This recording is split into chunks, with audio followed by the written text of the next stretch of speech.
I never know if there's going to be 5 people here or 50. I've had both, 5 and 50, so it's always a bit of a surprise. And usually we sit over there and we kind of sit in a circle and we have a conversation. It's really just sort of this open question and answer space that I facilitate a little bit with some of the education pieces. The district wants to record this, so just so you know as you're asking questions or sort of putting yourself out there, it is being recorded for tonight. Because the district really has kind of 3 different sets of schools, right? Rogers, Elk River, and Zimmerman. So they're hoping that making it web-based will allow it to be more accessible to parents. And I want to sort of give you that caveat up front before you say anything. So my name is Jennifer Knapp. I'm a licensed marriage and family therapist. I practice in Rogers. I've also done co-located services, so I've been in the school working with kids on and off for years. And I was also a high school English teacher. Therapy is my second career. So I've been around adolescents for quite some time, pretty much since I got out of adolescence myself. I'm also a parent of teenagers, and I think that matters a little bit as I've sort of grown in my practice because I know how hard it is, not just from a textbook, but from going home to my own kids. So the hope is that this is information that you can use, and also some support and validation and recognition of how hard it is, from a professional that's going through it.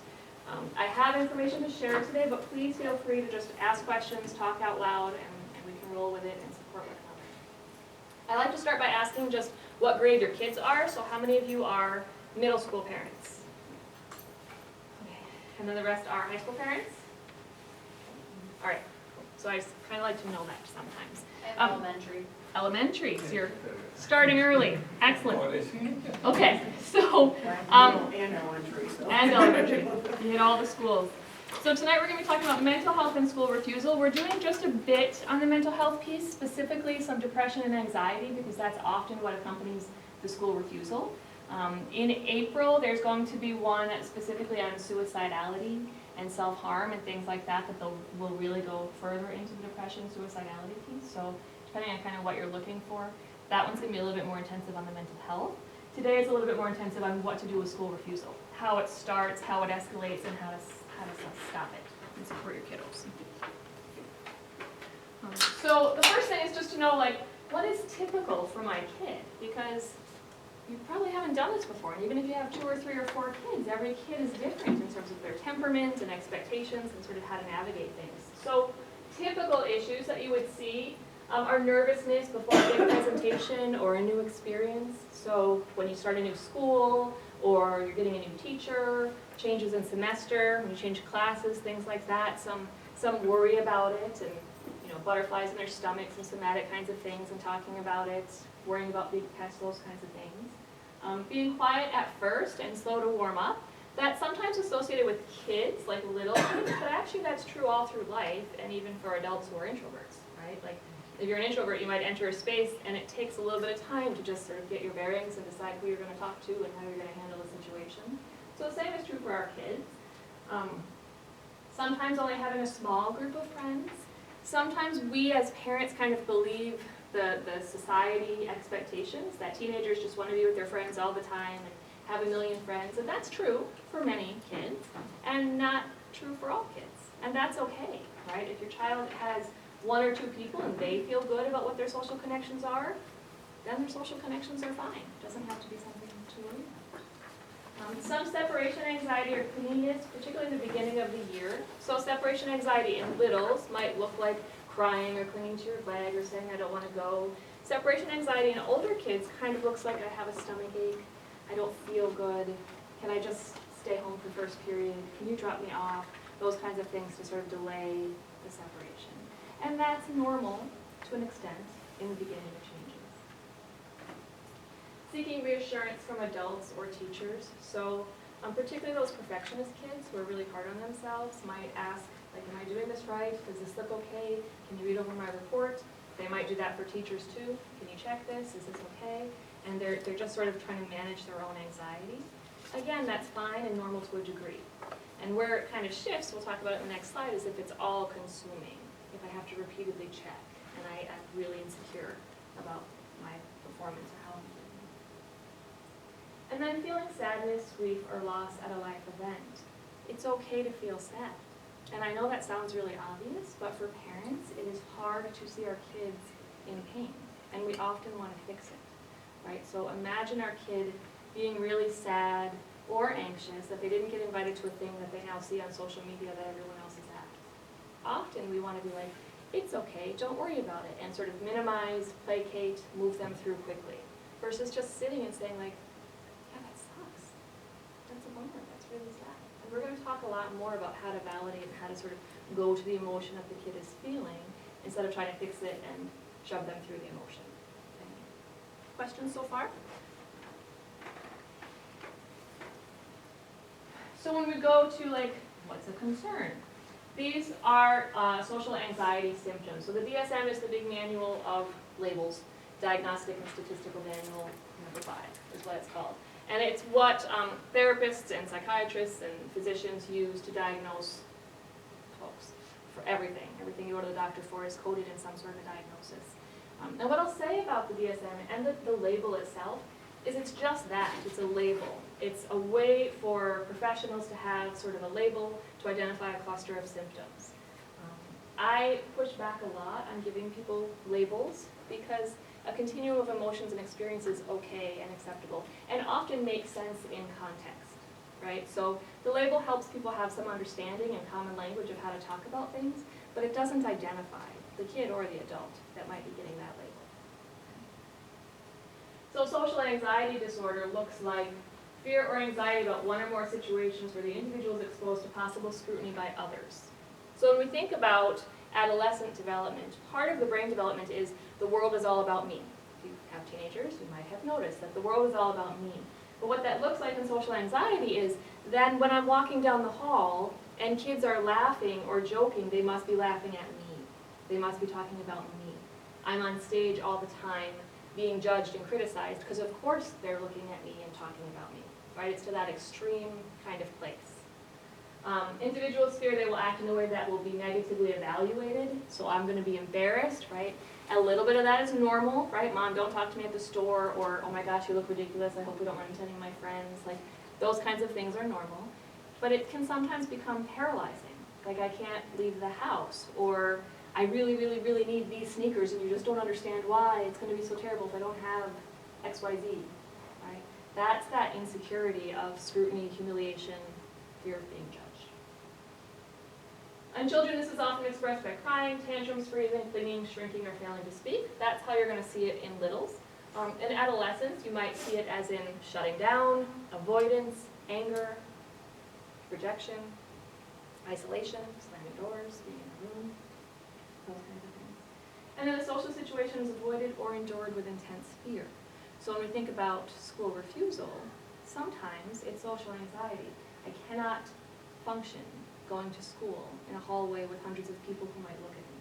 I cannot sit in a classroom where I might get called on. I cannot do that presentation because I'll fall apart and die. And that's really how they feel inside. Generalized anxiety, which is a little bit different, is this excessive anxiety or worry that kind of goes across a number of things. So social is people are looking at me and judging me and scrutinizing me. The generalized anxiety is I'm worried about whether or not you and dad are going to get a divorce. I'm worried about whether or not my friend is going to call back. I'm worried about my homework. Oh my gosh, this test is terrible. Did all the things get done? It just kind of bounces from thing to thing to thing, but it is pervasive, chronic worry or discomfort or feeling overwhelmed with those feelings and thoughts that are so overwhelming they're distracting from anything else. Difficulty functioning, difficulty accomplishing things. Can't control the worry.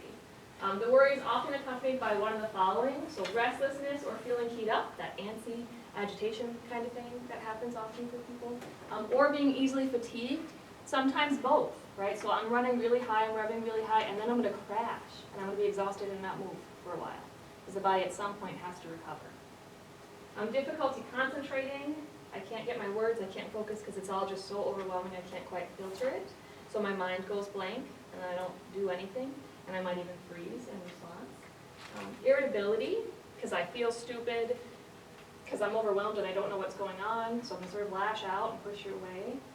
Muscle tension, because when you're anxious, your whole body is tense and tight. Right? And often sleep disturbances. I can't sleep really well. I can't fall asleep because my mind is spinning, or I wake up a lot thinking about all of the worries and things that I have to do. And this is for adults and kids, right? Many of us experience anxiety as adults as well. And then depression. So some of the basic symptoms of depression. So depressed or irritable mood, and irritability rather than sadness, particularly in males, right? So when we think about depression, some of us have this stereotype of like this really sad, mopey person. Well, guys in particular are kind of taught not to express their feelings that way. Like even when they're little, there's tons of studies that show that we as parents and educators and society respond very differently to crying little boys than we do to crying little girls. So very early on, boys are taught that it's okay to be angry, but not sad. So depression shows up as irritability in males much more often than it shows up as sadness. Difficulty sleeping or concentrating, a change in grades, getting in trouble at school, those are going to be things to kind of worry about. Refusing to go to school on the extreme, what we're going to focus more on tonight. A change in eating habits, so maybe I'm not hungry at all, I've completely lost my appetite, or I'm eating a ton to numb out, one or the other. And physical ailments with no known causes, headaches, stomach aches, etc. And it's really interesting to note, I think it's as high as 90%. The statistic of, I think it's around 90% of people who present to the emergency room with symptoms of a heart attack are actually experiencing a panic attack. So our body holds all of this stress. So when a kid says, my stomach hurts, they're not lying, their stomach hurts, right? Our body kind of holds the stress and anxiety and depression inside. So I might have headaches literally because I'm crunched up all the time, so the muscles around my head are tight and now I have a headache. Or my stomach hurts because I'm not eating and my intestines are all tight. My chest is tight, I can't breathe. So those physical symptoms that are sort of unexplainable often tell us there's something underlying emotional that's happening to cue, to pay attention. Questions so far? Mood swings. So the depression might not be every second of every day. And I think that feels confusing for parents sometimes. Like they're fine on the weekend hanging out with their friends and now they're terrible on Monday morning at 8 a.m. They must be faking it. No, circumstances are different. Situations are different. How they feel about themselves might be different. So mood swings might happen. Feeling worthless or restless, seeming extremely sensitive to criticism.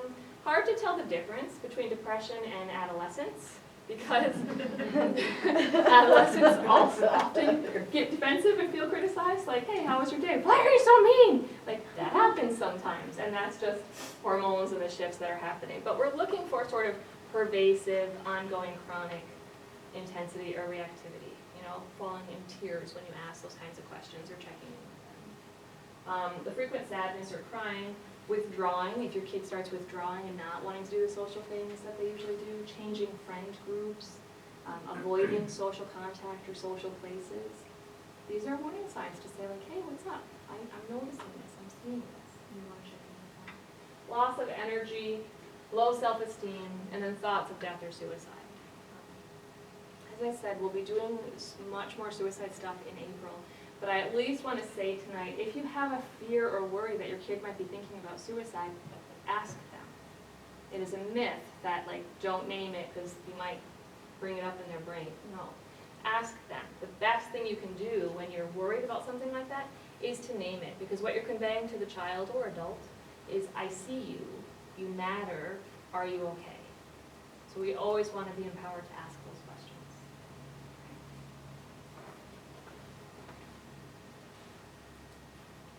So understanding school avoidance and what to do about it. When we talk about school avoidance, we're gonna kind of separate out avoidance and truancy, the differences between sort of the attitudes in the kid about why they're leaving school, and focus mostly on the avoidance piece. And there's 4 kind of main or core reasons or quadrants that might be fueling that avoidance. And we'll talk about each one, questions to ask, how to recognize it, and then what to do about it.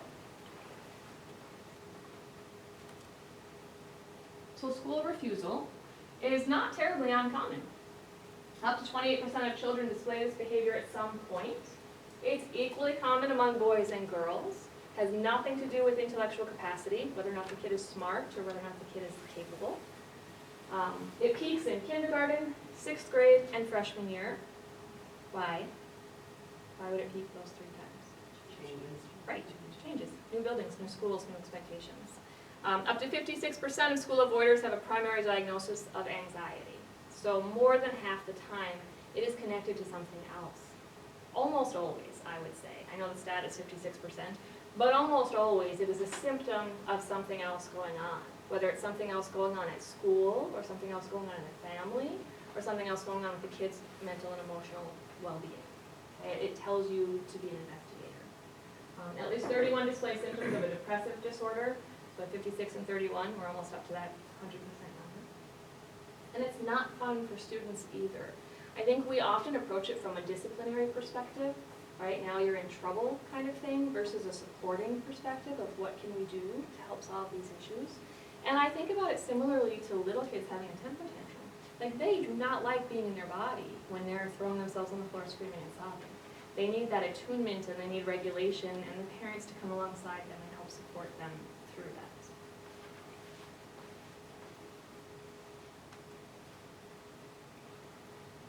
So what happens on a continuum, right? We don't just start out with my kid hasn't been to school in 3 weeks or refuses to get up for first period. We start out all the way over here. It's hard to get my kid up in the morning, or they're complaining about going, or they're asking if they can skip, right? We start out in that one little space, and then we kind of move over to misbehavior in the morning, difficulty with the alarm, refusing to get in the car, or get out of the car, right? Kind of move over. And there's tardiness, because it took you longer than you expected or thought to fight with them, or they missed their boss, or you didn't drive them in. And then skipping certain classes or periods during the day. So you might get them there, but then they hide out at lunch and whatever the afternoon classes are. Or you get them there, they have a really terrible time and are in the nurse's office first period, second period, but then he or she can kind of talk them through the next couple of periods. And then we move to just absent, right? I go from skipping to just being absent. And some of the parents that I've talked with are so frustrated, like, I cannot pick them up and carry them to school. What am I supposed to do, right? And there's truancy court, and there's legal consequences for that. So ideally, you start doing something when you see those initial symptoms. Like, what's happening? Why are you wanting to avoid it? Because the farther you go on the continuum, honestly, the harder it is to do something about it, right? Because now it's a habit, now it's a routine. It's manageable. Like, we'll still talk about how to handle it. But the farther you go with anything, the harder it is to change. Okay? Come on in, have a seat.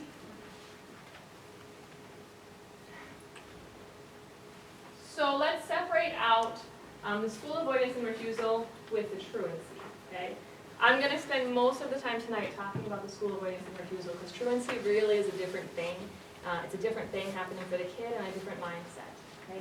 So the school avoidance and refusal is about that severe emotional distress. It's about there being something underlying, perhaps depression or anxiety or things going on in the school that are stressing the kid out.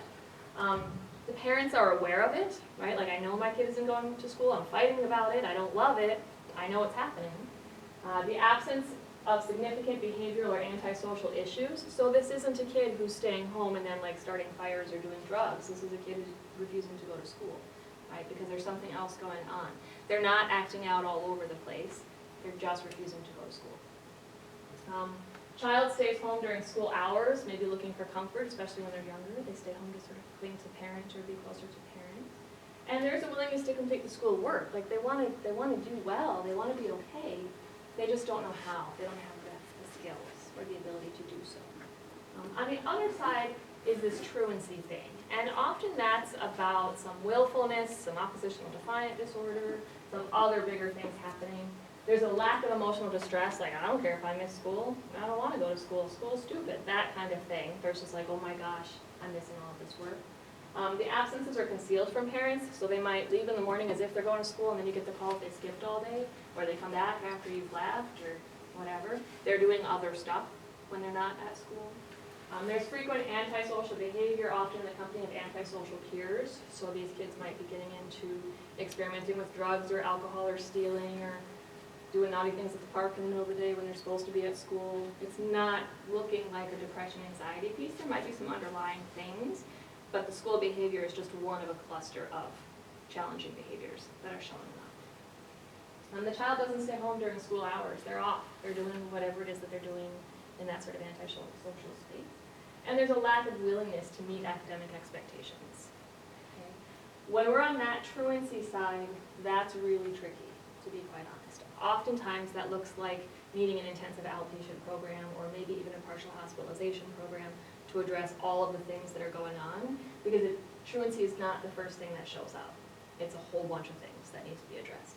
This other side, the school avoidance and refusal, parents and schools partner together can really make some shifts. Mental health professionals are helpful and might also be part of that, but it's not necessarily to the level of needing like an intensive kind of program. Make sense, the difference and kind of the difference in the kid when you see those two lined up?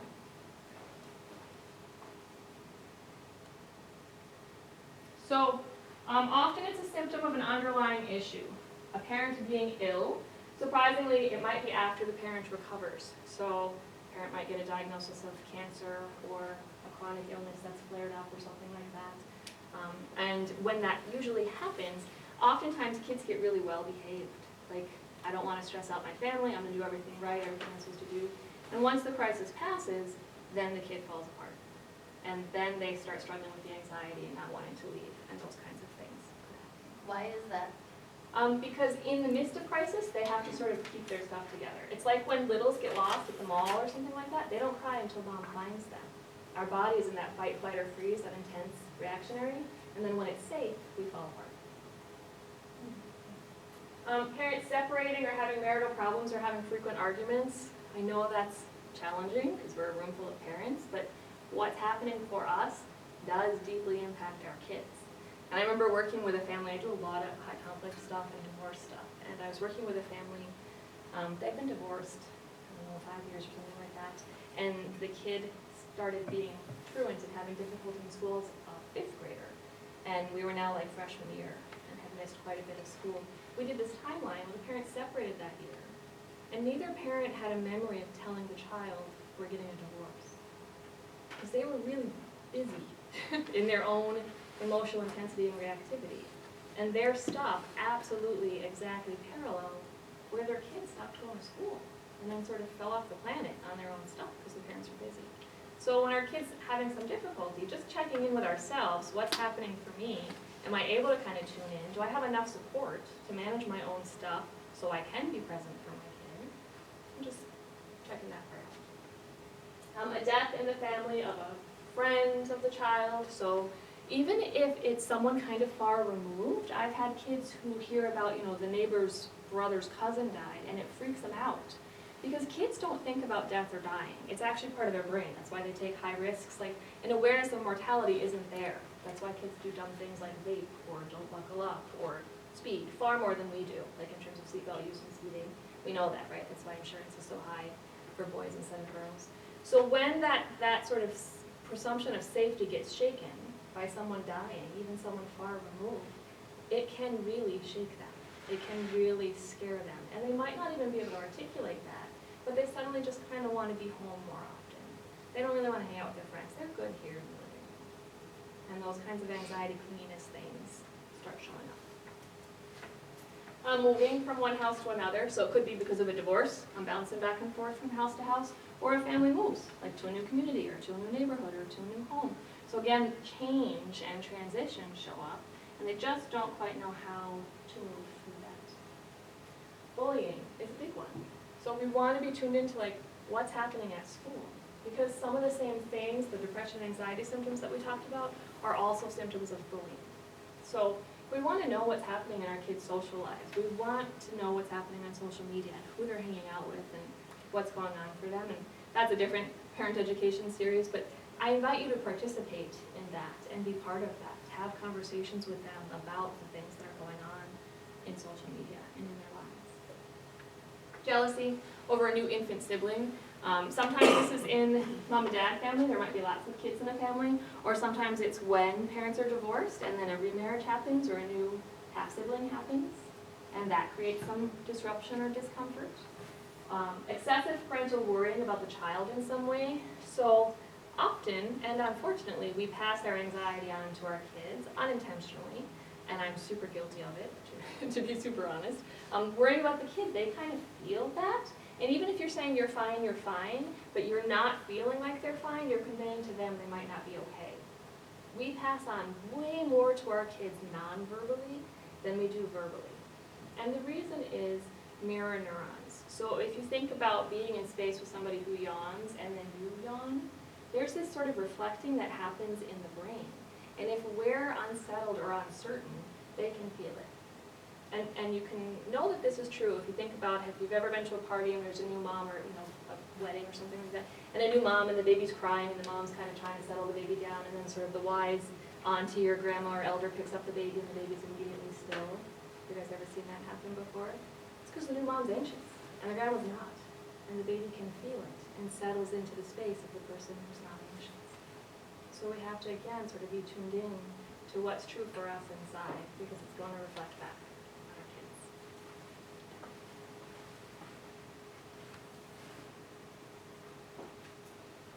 So the factors that contribute to school refusal, there's kind of several parts. Difficulty managing feelings of discomfort. So they're lacking coping skills. The reality is we're going to be uncomfortable. Hard stuff happens in life. But sometimes kids just missed the message or the lessons about how to do that. How do we sit in discomfort without avoiding it, without trying to fix it? So they just don't have the basic coping skills of, they might not be paying attention and a teacher might call on them. Or Susie might not sit with them at lunch, or they might not get on the team that they want, and the world's not going to end. So you have to kind of build up those tolerance skills. Difficulty managing disappointments. So often this is around unreasonable expectations, like that perfectionism piece. I want to get an A, I want to do well, I want the teachers to like me, I want everything to be okay. And then when that doesn't happen, there's almost this like holding your breath rigidity, and then when that doesn't happen, I'm completely flooded and I don't know how to handle it. So again, I want to avoid the discomfort of that situation. Difficulty applying conflict resolution skills. So this is about difficulty negotiating relationships with peers. I mean, adolescence is terrible in a lot of ways, and it's really training ground for how do I negotiate conflict? What happens when the friendship isn't working so well, or we end up having different likes, or then you introduce liking boys and girls and the complications of that. And they might not quite know how to do that. And again, I think about as parents, depending on the kind of household we're in, many really great parents say, like, my kids never see my spouse and I fight. We make sure that they're never around fighting. How are they ever around resolution then? Right? So this line of like, it's okay for kids to see you in conflict, with your spouse or your sister or your mother or whomever, and how to do that in a respectful, safe way so they can practice those skills too. Or if you have siblings in a house, how do you sort of step in and help them navigate that relationship? The siblings have a million things to fight about. And there's sort of these two different parenting extremes. The one is like, hands off, they'll figure it out. And I worry a little bit about that becoming like Lord of the Flies, because that's how they usually figure it out. Or sort of like, we're going to sit down and I'm going to walk you through every step of it and sort of micromanage. And ideally, you're somewhere in the middle. Like, you're tuning in, you hear it, and if it's going too dangerous, you come in and slow it down for them and teach them how to negotiate in that relationship at home so they can take those skills outside with friends. Difficulty communicating needs to parents, peers, or staff. Might be because they don't know their needs. They don't know how to check in. They don't know what they want or what's going to work. Might be because they're nervous that it's going to be shamed or they're going to be rejected or something like that. They just might not know how to have that conversation. Or again, family situations. So parent divorce, illness, changes in the home. And they're not quite sure how to cope or connect with other people to get support around that. So now we're on to some of the parent actions. Step in quickly. This behavior can snowball and is harder to manage the longer it goes. So we're going to talk specifically about how to step in and what that looks like. But it's okay to call the school right away and brainstorm with the guidance counselor and just get some ideas about what's happening, or the school nurse. There's a lot of really great resources at the school that you could utilize to figure out what to do with your kid. Help identify the underlying issues. So what is this about really? Is it about peers, teachers, fear, bullying? Kind of think about being a detective and what's going on for your child that this behavior is showing up. And that's more important than the behavior. Right? So like, we can focus on the behavior, get your buttons in school, and you're going to get grounded, don't take your step away. But why is the behavior showing up? Where is this coming from? So we can do some really solid problem solving so it doesn't just continue to happen in different formats. Communicate and collaborate with the schools, be partners. So creating action plans and small steps. And depending on the degree of severity, action plans might be Today, we're gonna drive by the school. We might not even get in it, right? Or today, we're gonna check in with the guidance counselor, and then you can leave. Depending on how far this has gone, where you're at in that snowball and continuum, that might be enough of an action step. Okay? And maintaining the consistency and routine of waking up on time, and those kind of things. Be firm, but empathetic. So you are wanting to validate and connect with your kid, and hear them and be attuned to them, and you're wanting to have really clear expectations of what you value as a family and that you expect them to go to school. And being able to kind of manage both of those things. Because it conveys confidence in your child. So again, I think about like preschool when kids are first learning to separate. Many kids hug and cry and aren't quite sure about going, you know, the first time you separate from your kid. And the parents who are sort of hugging and maybe crying too and reassuring and staying and holding hands is really conveying to the kid, I don't know that you can do this either. And it's sort of this feedback loop, right? The parents were like, you got this, you rock, go. Even if you're freaking out in the parking lot like I was. You convey to the kid like, you're okay and you're capable. So if you sit in the space with them, because you're really sad for them and you're really worried about them, you are also telling them, I don't know if you can do it either. Okay? So you want to be firm, but empathetic. And then make staying home boring. So if they're not going to go to school, they should not be hanging out on screen time, playing video games or talking with friends or whatever. And feel okay as a parent to take away electronics or phones or whatever. Not as a punishment, right? And the language matters. You're not getting a punishment. And if you're not able to go to school, then you're not able to connect with your friends, and that's a natural consequence and a bummer that you're not going to be able to see your friends. Right? So it's not a power struggle fight of then I'm taking everything away. It just is not available today, right? And you don't get sucked into that. How is that not a punishment if they did go to school, if it happened? If they go to school, then they're following the guidelines of the house and they're working towards the values of the family. Like that's just kind of how things work, right? So that's sort of part of it.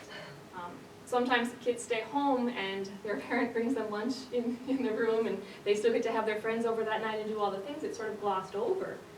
And that's conveying acceptance of the behavior, like, all right, we're good. So you don't want to make it comfortable for them. You want to be attuned to why it is they're avoiding it.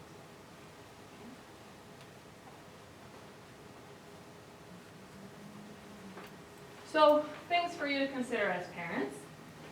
How do you handle the refusal of other things?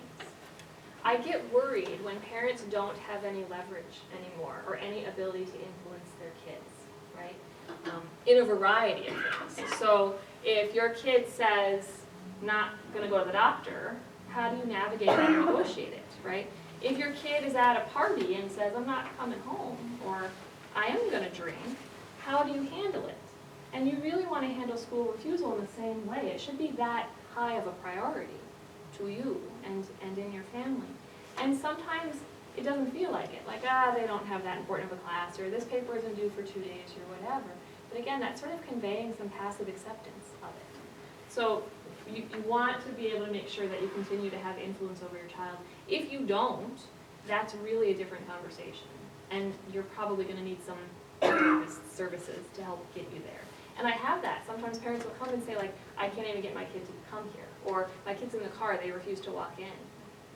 You're going to want to come back on your own because we're really far away from what needs to be happening in a family, right? There's got to be some sort of structural hierarchy where the parents are in charge and the kids are not. They get to have a say and a voice, and you want to empower them, but ultimately you need to be able to influence your kid. Okay?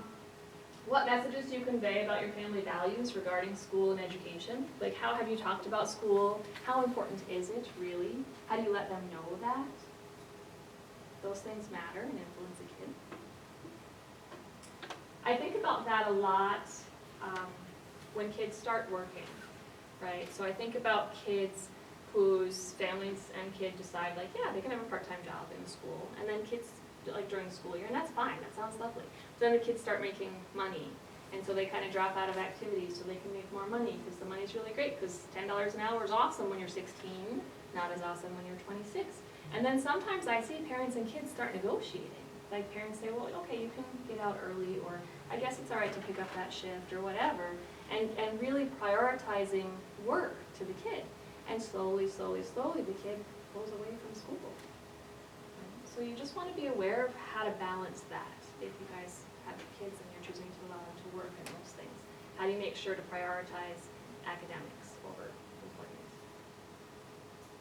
What does it look like when your child stays home? So like we talked about, is there access to electronics? Is there access to internet? Do you have the big fight in the morning and then it's like it never happened and everything else is fine and normal and okay? Probably not. There probably needs to be some ongoing conversation and plans change. Like if everything is so terrible that you can't make it to social studies, then we need to stop the world and figure out what is so terrible for you. And again, not punishment, but wraparound support to figure out what's happening for you. And that's going to be the focus of the day, or the week, or the month, depending on how long this is going to go on. What are family expectations and responsibilities? So that's kind of speaking to like how it's not a consequence. I think about structuring just the household in terms of like, we all contribute to the house, we all have values, we all support one another. And so how do those conversations happen even before the school refusal? Do you see school as a kid responsibility and an expectation within your family? And how have you conveyed that to them over the years, hopefully, before this becomes a thing? And how are privileges earned, right? So what are the rights of a kid? And then what's the extra privileges?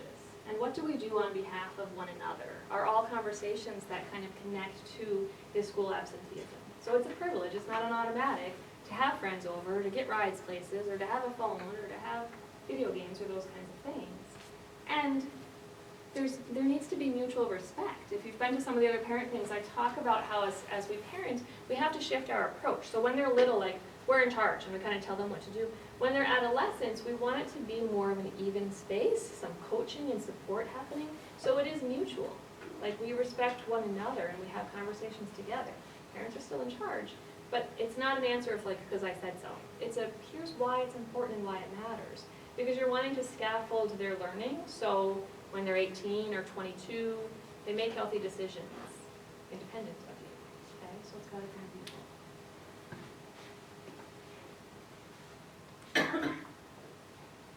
So this is just a little cartoon video, and these slides will be available on probably the Rogers High School website. So if those of you taking notes and things like that, the school has these, and you'll have access to them as well. So reframing the behavior, when you look at your kid and you're seeing this behavior that's happening, reframing it from won't to can't, right? So the won't side is really judgmental, right? So the adult mindset is my kid is being willful or defiant or bad, right? Versus the curious, what's happening for them? What are the stressors that are going on? How can I make this a little bit different? The view of the child, like I said, willful or defiant versus some skills deficits or too many stressors. The thoughts that you might have when you're on the won't side is they're lazy, they're just looking for attention, they're being dramatic. I hear that from parents a lot, like they're suicidal kids, and parents are like, they're just being dramatic. It sounds pretty dramatic, and they're letting you know they don't have any other way to convey their level of frustration and intensity, right? So being able to kind of shift it to that kind of thing. Finding and removing the barriers so you can allow them to be more successful and effective. And instead of sitting in that frustration and guilt and shame, we want the kid to feel supported and strengthened. Again, that idea of like, I'm going to come alongside you and wrap support around you so we can figure this out together. This is not you against them. So much of adolescence feels like parents against kids. And my hope is to sort of bring it together. Like, we're going to stay in relationship and figure it out. So, on the bottom, it's hard to read. It says, find the stressors and reduce them. Find the unmet needs and meet them. Find the skills deficits and teach them. Those are kind of the goals. Questions so far? Usually this is far more interactive. I don't talk. So questions to consider, and I think if you're in this space that this is happening for you and your family, these are really important questions for you to think through on your own and ask questions of your kid. If you don't know the answers to these, then have some curious conversations with your kid about it. So what are the child's specific forms of absenteeism, and how do these forms change daily? Are they only having a hard time when they have a certain class, or a certain teacher, or a certain kid in their class? I don't know exactly how this school works, but I imagine there's some rotating days and classes sometimes, right? Different schools work that way. So you want to kind of figure out, is there a pattern to it? Is there something going on there? What specific school-related stimuli are provoking the child's concerns about going to school? So, is it the cafeteria? Is it the hallway? Is it math class? Is it the testing? Is it afraid you're going to be called on? Just the whole darn thing? Like, what's happening for you? And see if you can sort of narrow down. Is the child's school refusal behavior relatively acute or chronic in nature? Like, did it just happen all of a sudden, like everything's been fine and now it's Tuesday and I'm never going back? Or has it been what we talked about earlier, like having a hard time, kind of whining about it, difficulty getting up, and now here we are missing days? Because that gives you a lot of information about what might be happening for them at school. How did it develop over time? Is the child's refusal to attend school legitimate or understandable in some way? So there's maybe a school-based threat, or a bully, or some terrible thing that happened that you don't know about. Because then the focus isn't about get your butt to school, kid. The focus is how do I partner with the school to keep my kid safe? How do I help protect them? What kinds of conversations do we need to have so they then can get to school? Right? There might be some legitimate concern. I've heard of, worked with kids who have been assaulted in hallways, males and females. And they don't tell anyone, they just stop going to school. So we have to figure out ways to allow them to be safe and continue their education. What comorbid conditions occur with a child's school refusal behavior? So comorbid means happening also. So is there substance abuse that's happening also? My kid has gradually been kind of not being interested in school and now I'm finding vape pens, or I caught them smoking marijuana or drinking or whatever. Or I know my kid has a diagnosis of depression and anxiety. It seems to be increasing and they're not going to school, right? What's the whole picture that's happening for your kid?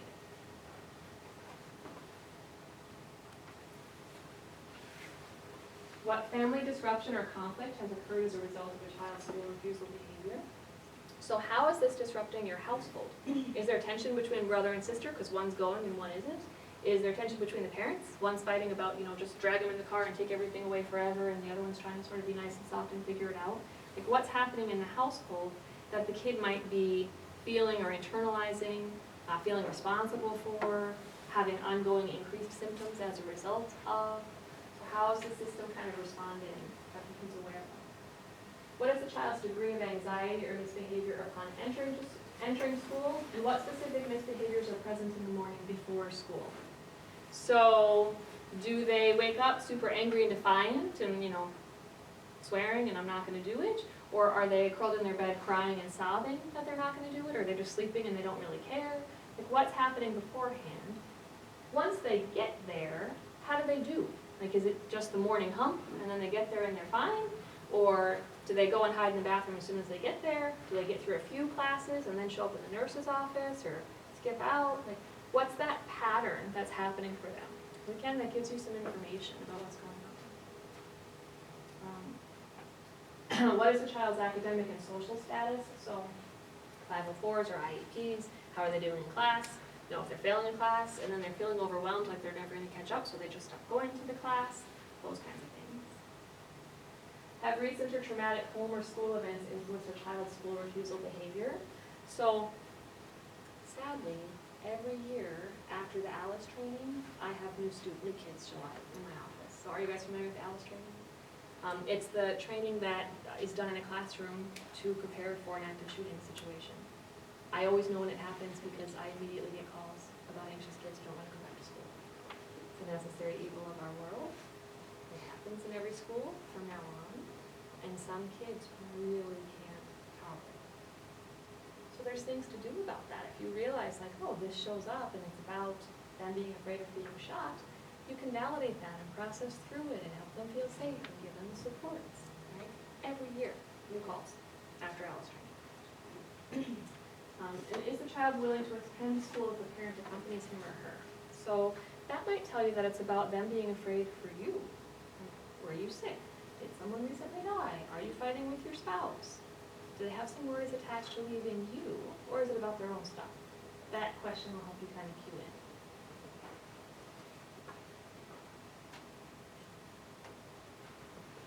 Are the symptoms evident on weekends and holidays? Like the whole week is terrible and then Friday night comes and everything's awesome?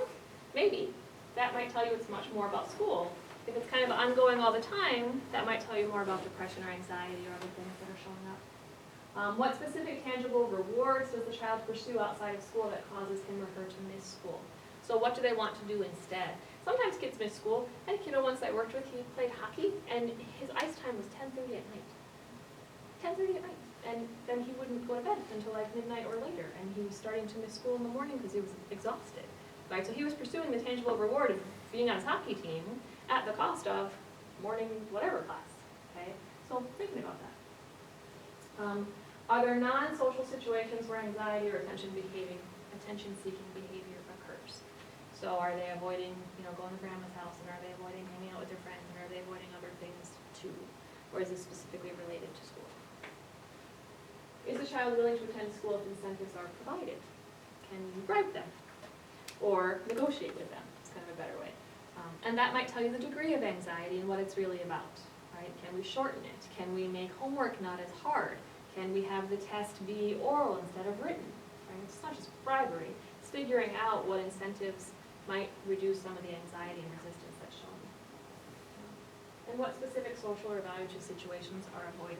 So all the questions are aimed at really getting a much bigger, more comprehensive picture. School refusal is just one little slice, but we got to know what else is happening to figure out how to most effectively treat it. How do you get all these questions answered? How do you have conversations with your kid and really build that parenting connection and relationship? And the answer is validation. And just about every parent education series I do, I talk about the skill of validation, because it's the most effective and useful skill in relationship. Not just relationship between parent and child, but relationship, period. We need to be able to validate. So validating is how to communicate to the other person that their thoughts, feelings, and actions make sense, given their perspective or their situation. It doesn't mean that we like it or agree with it, right? So I can validate that my kid refuses to go to school. It makes sense that they're afraid to go to school because Susie was so mean and they're failing math and they feel really stupid. I get that. Totally makes sense that you wouldn't want to do that. Period. Like, that's validation. That doesn't mean so then we'll never go to school again. It doesn't mean, but here's all the reasons why you shouldn't feel this way. It just means that your child is feeling heard and understood. And think about it from a relational perspective, how much you want to be heard and understood by your spouse or your parent or your sibling, right? So validation is that reflection piece. It often really slows down communication. So communication usually feels like a tennis match. We're sort of batting the ball back and forth, right? And when we're validating, we hold the ball. We check in and make sure we understood it. We might be curious. It seems like you're really frustrated. Is that what's happening for you? And we sort of hand it back gently. Okay? When we validate, it's their turn to let us know what's going on. It is not our turn. So how we feel, or what we think they should do about it, or what our suggestions are, it's not our turn. Our only job is to do that reflecting piece, to support and encourage them to open up to you, to talk to you, so you have an understanding of what's happening for them. We validate by actively listening, making eye contact, and staying focused. I think it's interesting to notice how often people are on their phones, right? Like if you go out to a restaurant and look around, even people having dinner together are on their phones. Kids sometimes will only give you one chance to hear something, right? So you're busy on your phone or making dinner or doing whatever, and they kind of say something in their small voice or say something super dramatic, like, the world is terrible. No, it's not, get over it, help with dinner. Like, you gotta remember to kind of go back and check in with them. Because especially if it's a big scary, they're gonna sort of throw it out there and then be hands off. And we might miss it. And I know it seems obvious, like make eye contact when people are talking to you. It's actually not obvious anymore. Right? Again, think about some of your adult relationships. Someone might be watching TV while you're trying to have a conversation with them or looking down, We do that to our kids all the time. So simple things like actually being tuned in and face-to-face conversation matters a lot. There's times that you can't drop everything, right? There are times that I'm texting with a suicidal client and I can't drop everything and listen to my kid. So I will stop for a second and say, what you have to say matters. I can't listen to you right now, give me a minute. And then I go back and finish whatever I'm doing, and then follow up and build trust in the relationship by saying, now I'm able to hear you. What's going on for you?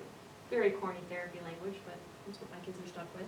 Think about what will work for you and your family to be able to honor and say, like, I see you, you matter, I will get back to you if you're doing something that cannot be paused.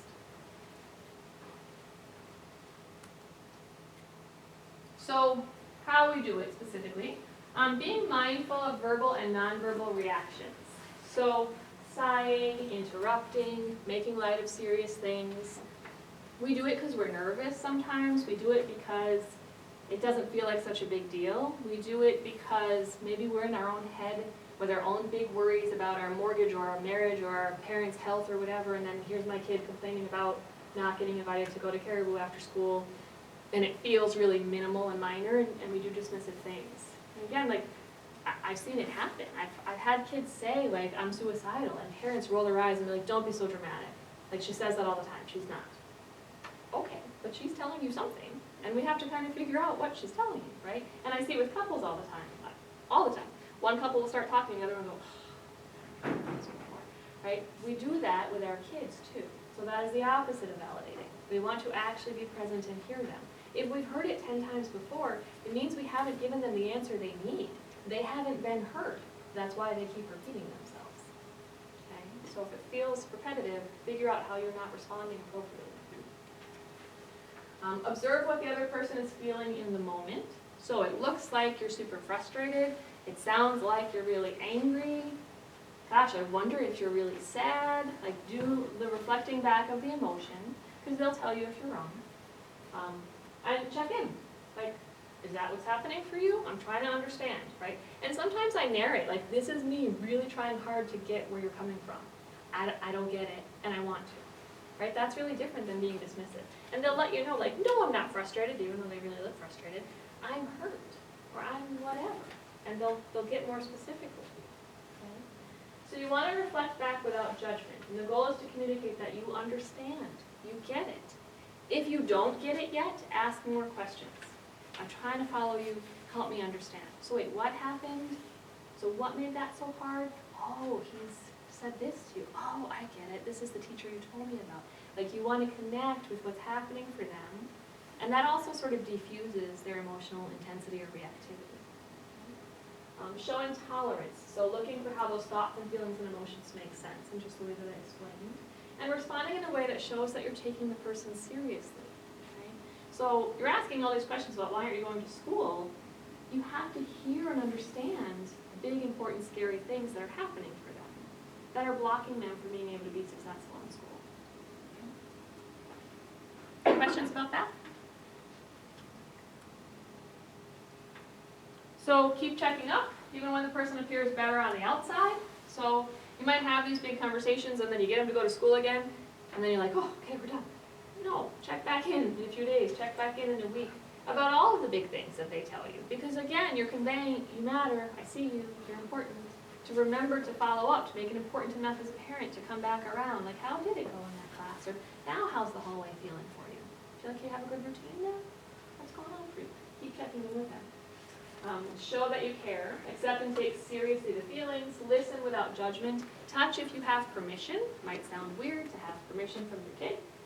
Good thing to convey to them, like, do you want me to hug you? Is it okay if I hold you right now? And different kids are going to give you different answers. My daughter hates being touched when she's angry. She's like super reactive and get away. So I will say, like, I'm just going to give you some space. I'm going to be over here, but I'm not going to leave you. Right? Like, you matter enough for me to sit here, but I'm not going to smother you. So know your kid enough and ask permission. This is not when you give advice, right? Think about the tennis match. It is not your turn. Nothing about validation solves the problem, okay? That is the hardest part as parents and probably as people. We want to give the 10 suggestions for how to make it better, easier, faster. And that is the opposite of validation. It's actually quite dismissive and irritating. Again, think about yourself when you're trying to talk to someone and they tell you all the ways to fix your life.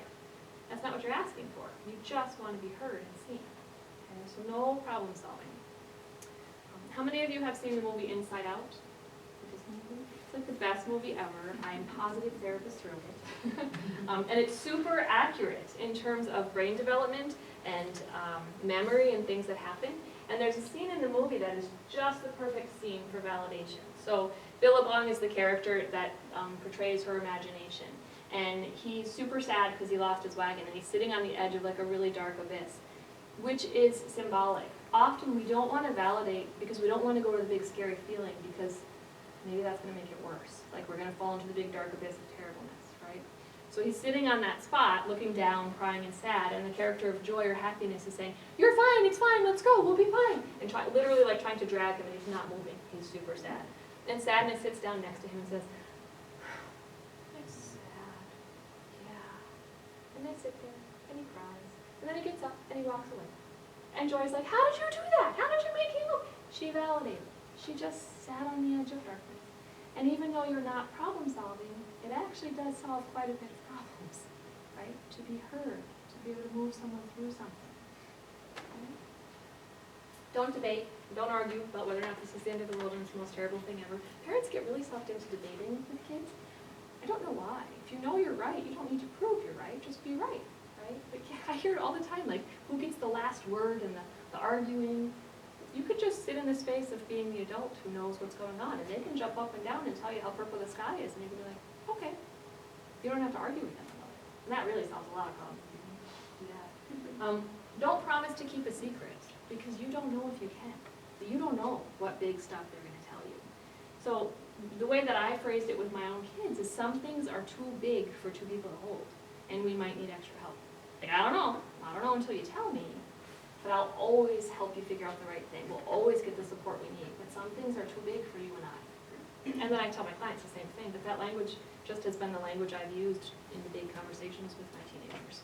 We don't know what we're going to need to do with the information. And then once you're in that validation space, you can actually see it. Practice it at home. When someone feels validated, they will literally like sigh. They will drop their shoulders. Their voice will go down. Like they're kind of releasing the emotional angst that's happening. And that lets you know that it might be time to shift into things like recalling how they dealt with hard things in the past, right? So things have been hard before, and you've been able to get through it. What was helpful in getting through it before? Like, how did we handle it for that last teacher when that last kid was mean?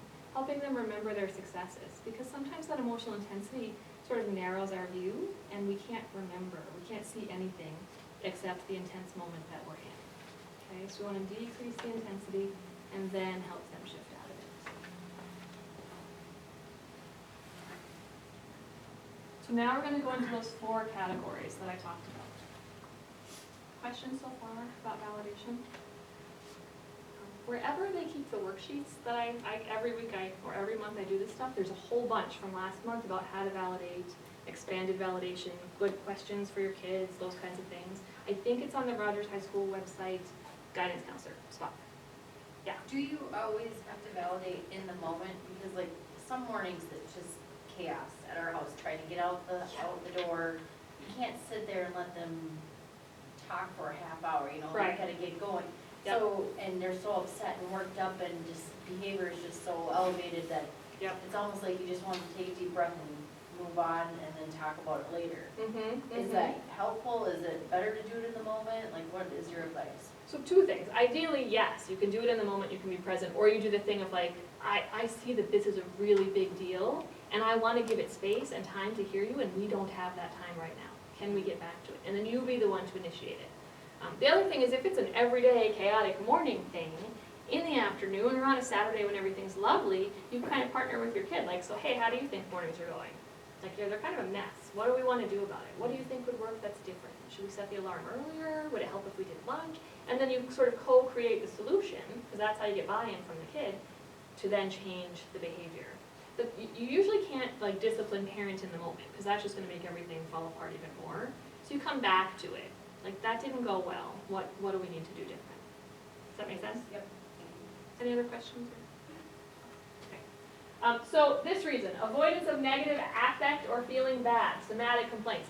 I don't want to go somewhere I don't feel good, right? Like, I get an upset stomach, I get really hot cheeks, I get super worried.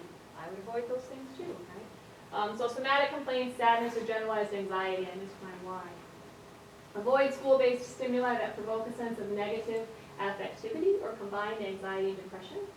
Examples of key stimuli include teachers, peers, bus, cafeteria, classroom, and transition between classes. So I feel terrible in those situations, therefore I don't want to be in those situations. Pretty simple. So the ways that we're going to approach this particular reason is to address the anxiety symptoms. We need to teach anxiety reduction skills and techniques. You can certainly do that as a parent. There's a million books about how to reduce anxiety, or a million great Pinterest pages about it. You can do that by working with a school guidance counselor. You can do that by going to a therapist a couple of times. Doesn't have to be therapy forever. But you need some anxiety reduction skills. What do I do when my body gets intense? And there's a million things to do about it, right? When I'm working with people, first of all, we talk about like a scale of 1 to 10. So how does number 1 feel and how does number 10 feel? So 1 is like everything's awesome and 10 is I'm in the middle of a panic attack. You need to be able to know when you're at like a 4, 5, or 6. Because if you hit 7, you're probably going to 10, and now you just gotta ride it out, really. And as a parent, you can see that. When your kid like hits a wall, we're out till it sort of winds down. So the kids have to begin to recognize, what does 4, 5, 6 look like, right? And we can do a variety of things in that 4, 5, 6 space. We can do some breathing, we can do some fidgets, we can do some physical activity, we can do some sensory things like essential oils or strong flavored things. There's a whole bunch of stuff to do to kind of distract and settle down. Recognize the patterns of behavior. So you might work with your kid to figure out, like, when does that anxiety peak? Is it only on test day? Is it only when you see Susie in the hall? Like, what is it that's happening? Again, so we can manage and support some anxiety reduction coping skills and strategies. So the stimuli doesn't have to be avoided. It can be managed and navigated. Teach ways to manage the physical symptoms. So DT kit, distress tolerance kit is what that stands for.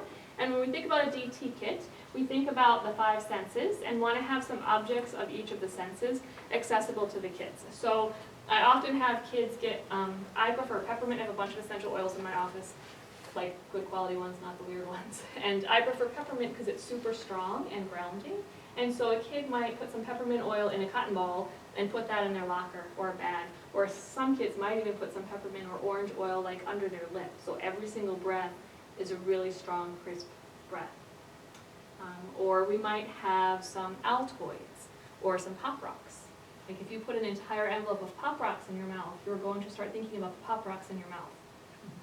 When you're at that 6 or 7, think about like a fan blade. Your brain is sort of cycling and spinning and spinning and spinning out of control. We just need a card to stick into the blade to slow it down for a second. And some of the sensory things do that. Okay? I often teach kids the math trick. So anxiety is in the amygdala. If you think of your brain, this is a Daniel Siegel thing, if you think of your brain as your fist, these 4 fingers are the prefrontal cortex. It's the last part of your brain to develop. It's where time management is. Consequences, all of the important skills are in that last part of your brain. And the amygdala is at the base of your skull. We're born being able to feel intense emotions. Okay? So you can't do both at the same time. So when kids are sort of freaking out, we say that they flipped their lid. They can't access their prefrontal cortex. So a really quick way to access your prefrontal cortex is to do math. So most of us can count by multiples of 5 without thinking.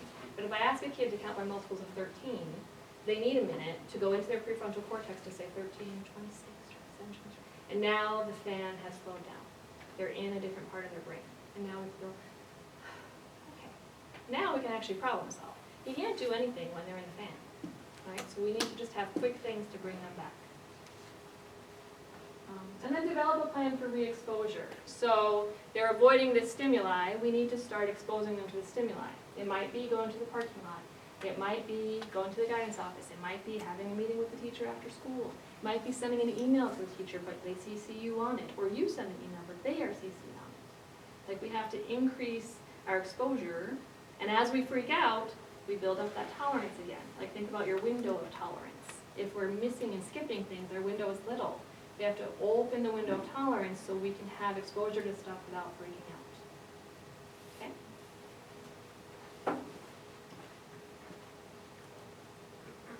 So this second reason, escape from evaluative or social situations. So these are the kids who are struggling with perfectionism and the black and white thinking.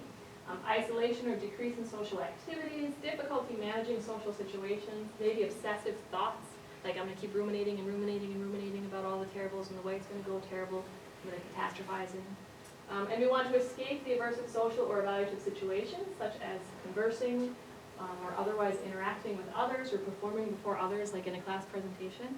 I've had kids just like lose their minds at the idea of a presentation or a speech, and then being called on or having to raise their hand. Those kinds of things. So the approach for this. First is just some psycho-ed around how the brain works, right?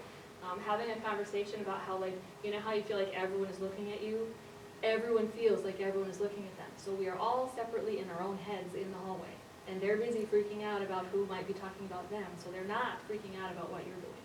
Right? Basic brain development psychoed stuff is sometimes reassuring. It also helps kind of normalize that this is what happens and this is how the brain works. CBT stands for Cognitive Behavior Therapy. It's a specific form of therapy that works with the thoughts. So what is the thought and how do we kind of address it? And there's lots of different ways to address it. Some of it's talking back to the thoughts. Some of it's going all the way in, or doing some reality testing. So I think my teacher hates me. How about we have a meeting with them and see, that kind of thing. Like, let's test some of the theories that the thoughts are telling me. Cognitive restructuring, talking back to the thoughts. Going all the way into the catastrophe. Like, if I go to school, the world's going to end, everyone's going to hate me. And then what? Everyone hates you, and then what? And then they come up with the next catastrophe. And then what? And then they come, and then what? And then you kind of get it all the way to, like, and I guess that's that. It'll be okay. And you go all the way in until they walk through. Because what happens is they're stuck on the fear of the first one. They didn't get to, like, and then what would the outcome be? Well, she'd never talk to me again. And then what? Well, so-and-so would hate me. And then what?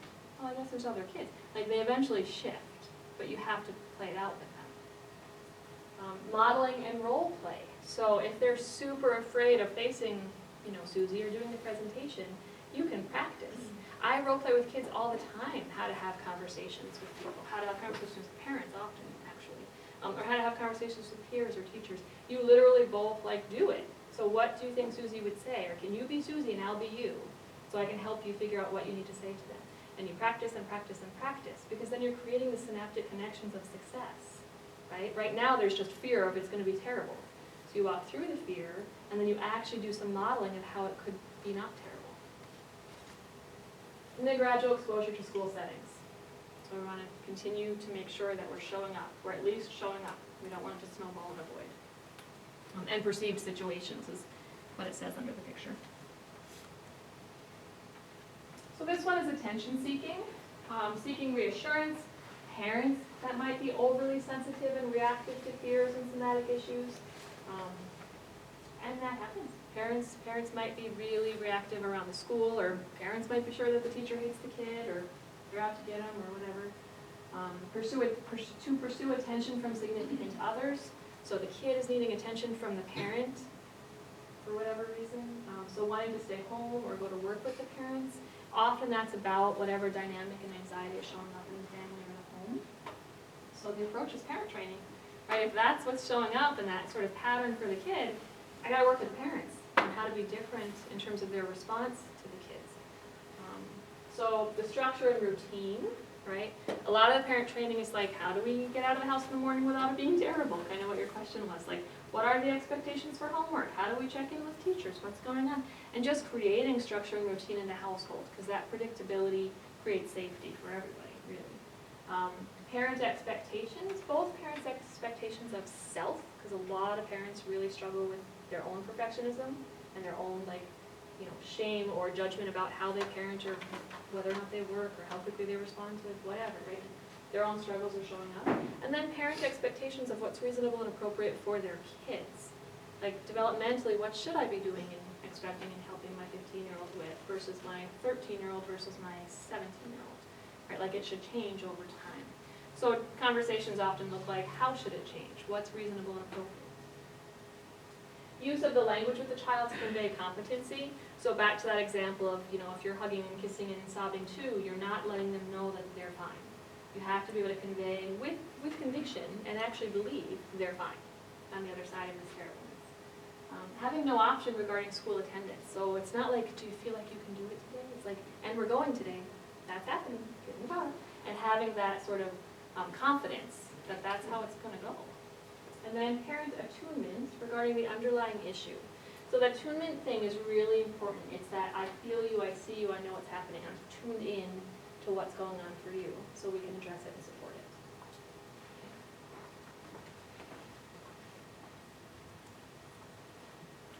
It's the third one or the fourth one? Yeah, this is the fourth one. So the pursuit of tangible reinforcers. So I have my phone in my room all night and I'm texting and hanging out with my friends, and then I'm exhausted and I'm not getting up in the morning and it's not that important, and I'm gonna just get up and play video games or turn in late work and it'll be fine, that kind of thing. I'm too tired in the morning, access to privileges without meeting expectations, lacking motivation, potential drug or internet use during the day, willful and resist authority. So this box is kind of going to that other section I told you about that like may require some more intensive therapy, right? But if you're just starting that kind of behavior, there are some interventions to make sure you don't get to that other side where you may require additional stuff. So the approach is often family therapy regarding the underlying issues in the system, kind of how to reinforce that structural hierarchy and expectations, you know. Often there's a lot of disrespect that's happening from both parts, the parents and the kid. Like they're not respecting one another, the communication is falling apart, there might be other stressors that are happening, and so the kid is acting out as a result of that. There's just not coping skills and strategies in place for the whole family, for the whole system. There might be a contract with the child and consequences, taking away reinforcers. When I'm working with these families, like I say to parents, like, I invite you to parent.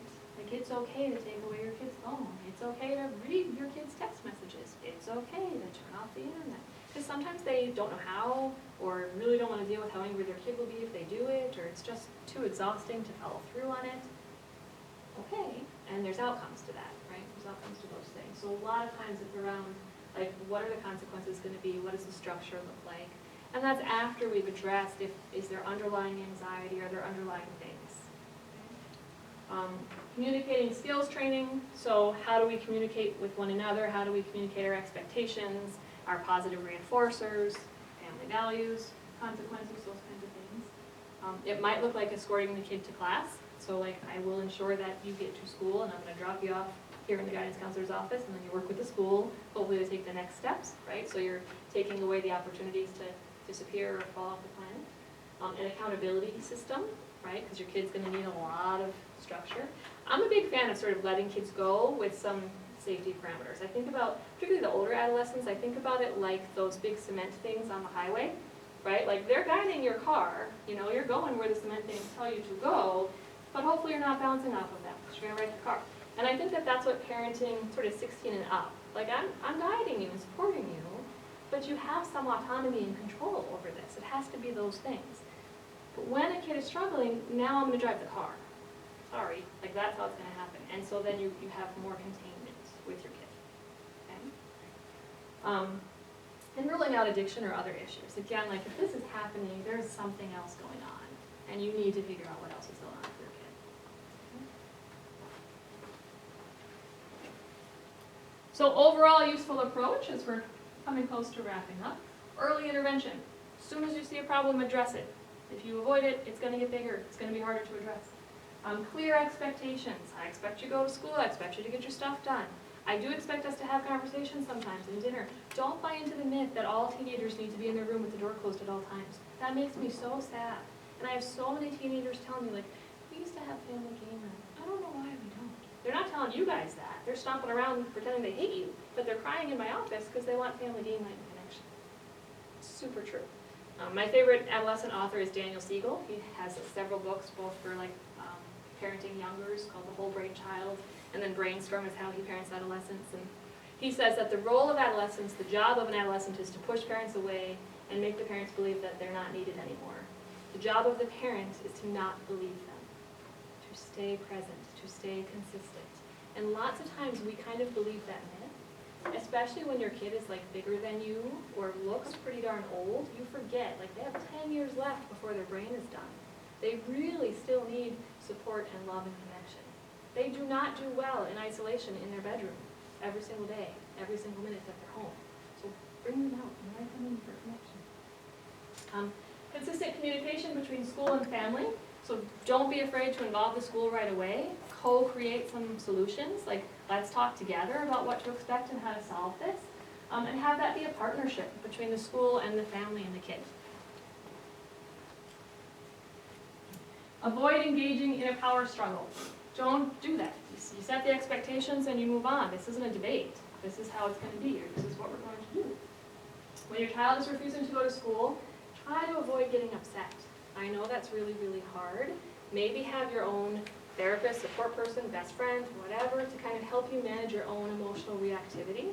Because when you're with the kid, you you really want to try and stay present and consistent and calm. If they freak out and you freak out, that just turns into a big mess. Okay, so you want to stay level as much as possible. Because it escalates the situation, causes both you and your child stress. It's not a helpful headspace for your child. If they're already experiencing anxiety, if it's one of the first 3 boxes that we talked about, like, they don't need you freaking out. That just floods them enormously. So again, do that joining of what else is happening for them. Validate how they feel. Think about what would be helpful to you if you were in your child's shoes. Like, what might you need to feel okay about walking through this? It would probably feel pretty comforting to know that your mom or dad understands that you're in pain, to know that they are here to support you and love you and walk you through this. But this isn't about vilifying or having your kid get in trouble. Okay? Reinforce whatever the plan is that you make with the school. Remind your child of the plan that's in place. So if part of the plan is using skills learned in therapy, ask your child's therapist to teach you the skills too. Like, you should always be part of that. Whenever I'm working with a kid, I work with the parents too. And some parents don't want to. They're like, just fix my kid, I'll pick him up in an hour. No, because they live with you. Like, they don't live on an island. So we all gotta work together and communicate and be connected. So know what the plan is for them, you know, where they can go when they get flooded, or what kind of DT kit they have in their bag, or who might be distressing to them, so you can help remind them of those things. Establish a safe space. So often when a child is experiencing emotional difficulty in school, there's a fear of visibly losing control in front of others. Like, I don't want to have a panic attack in the middle of science, and I know when it's coming, so I'm just going to avoid science. And instead, creating a safe space. So one way to make the school day feel safe is for your child to ask the school to establish a place to go collect themselves. It might be they get to have permission to walk out of class without talking to the teacher, to then go report somewhere. And the school's great at all kinds of interventions and strategies that you might not have thought about.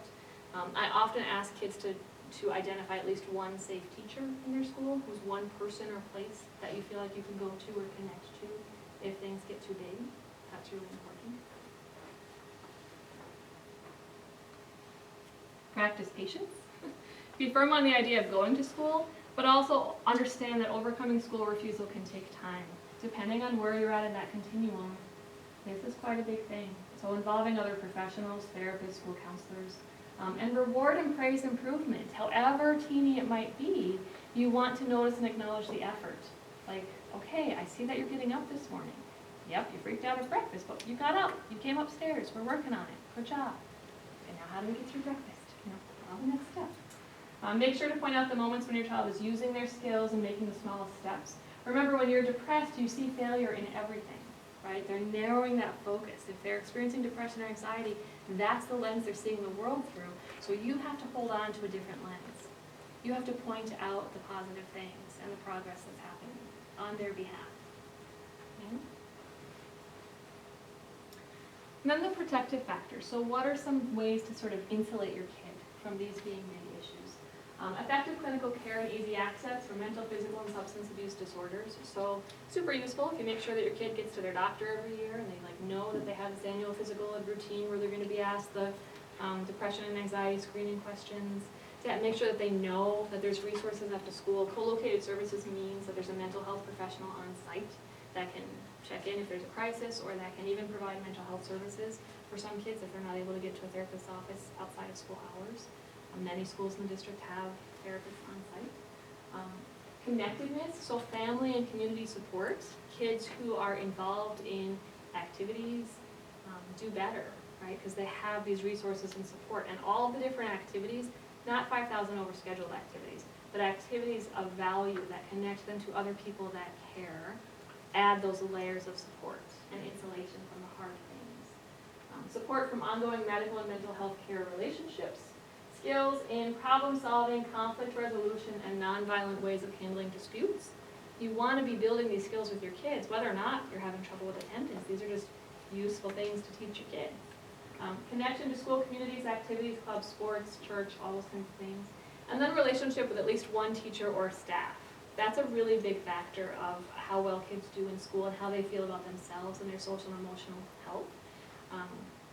The Minnesota Department of Education does a student survey every 2 years, I think.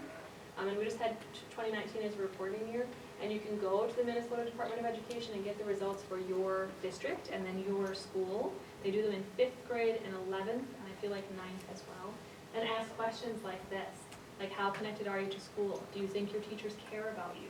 Do you like learning? And it's really interesting to see the results from 5th grade to 11th grade and how much that changes. So something you might want to check out. And then staying consistent and reaching out for the resources and support that you need as a parent.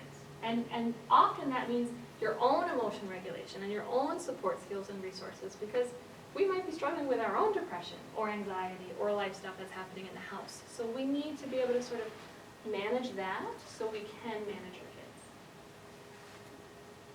Okay. Questions?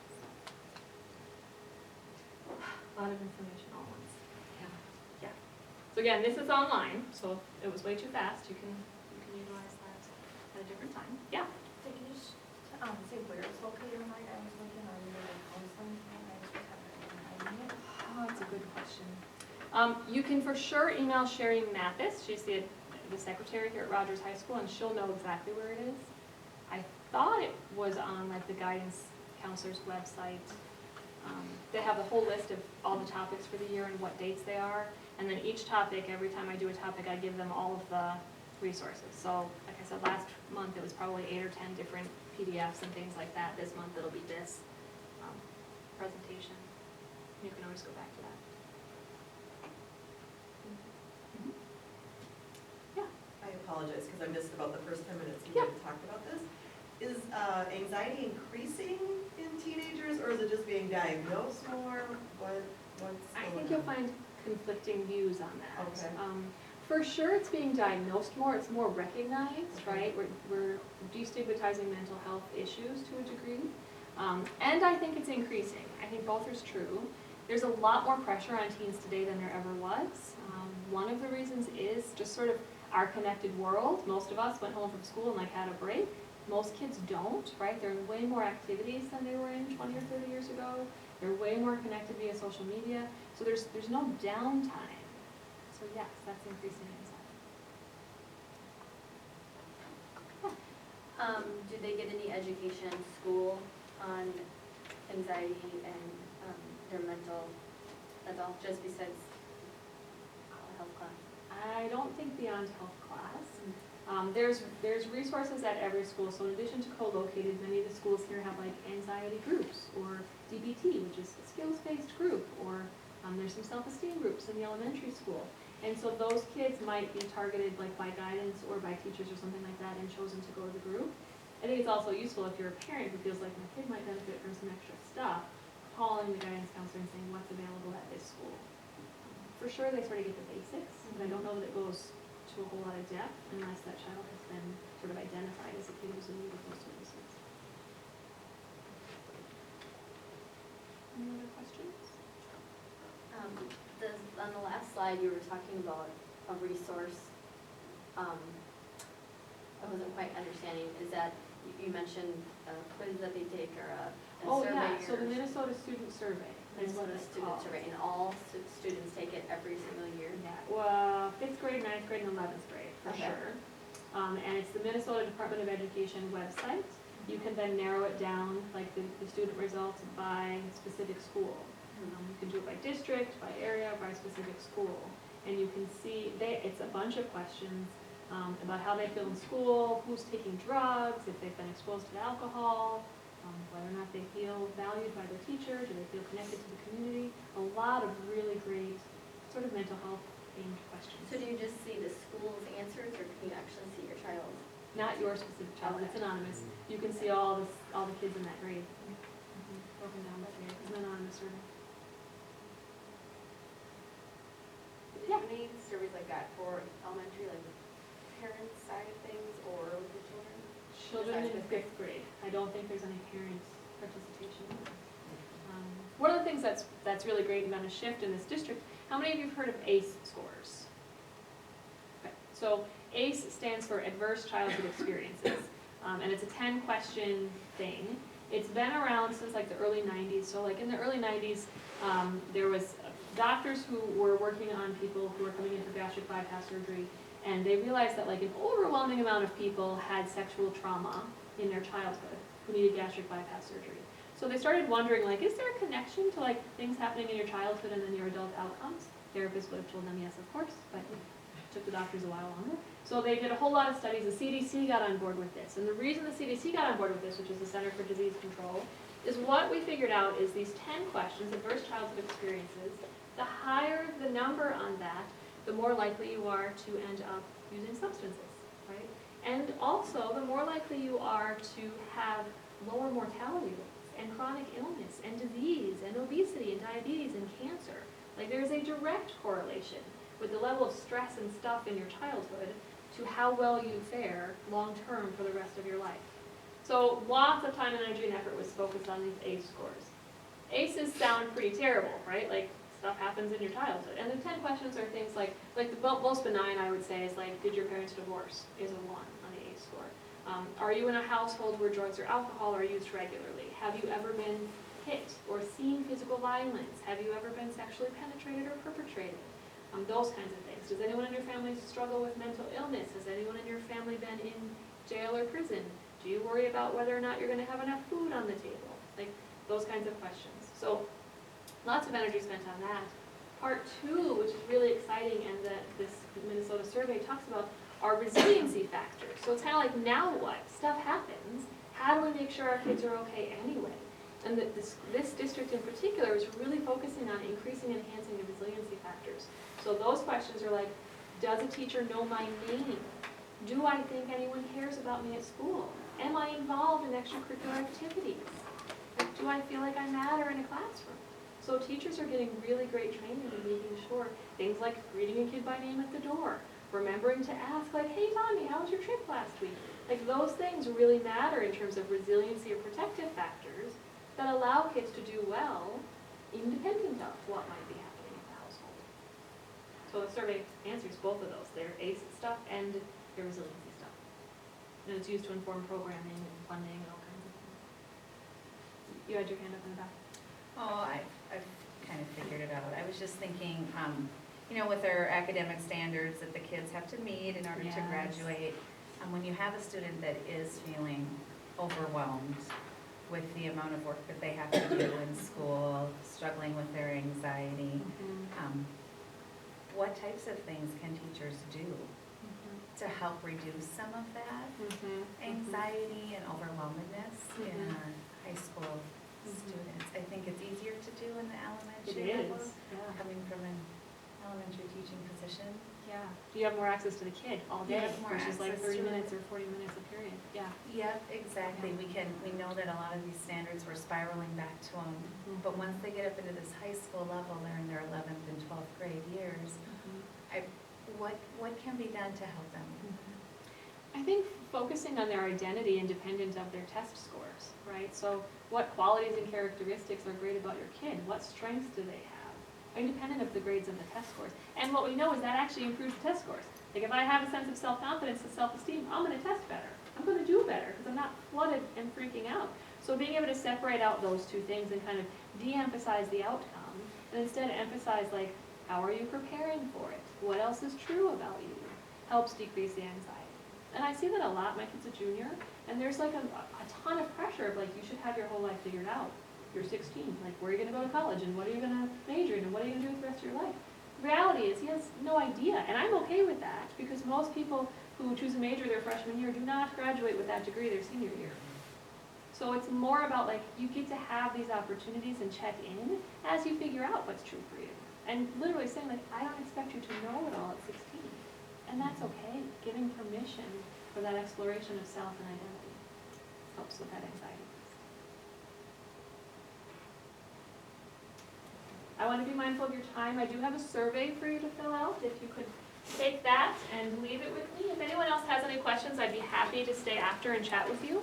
I also have cards and brochures. Like I said in the beginning, I practice in the community. Often parents come from this and they'll give me a call and ask me questions or ask me for more resources. I'm totally happy to do that. You don't need to be my client. You don't have to come in regularly. But I live here and I'm a parent and I want to make sure that you as parents have access to the resources to do that. Okay? Thank you.